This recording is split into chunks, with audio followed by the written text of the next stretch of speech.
Ang ating readings, kapag sinabi ng Panginoon o ng words of at scriptures, ang tupa ay patungkol sa atin. Tayo yung tupa.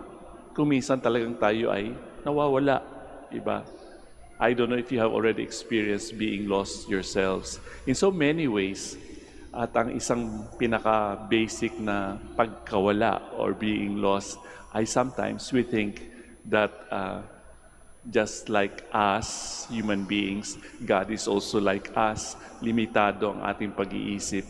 Merong hangganan ang ating being wise, ang ating wisdom or ang ating knowledge. Sapagkat napakarami natin, di ba? Ang mga tao sa mundo, kahit sabihin mong hindi Kristiyano yung iba, bilyon tayo. So how in the world does God know His creatures?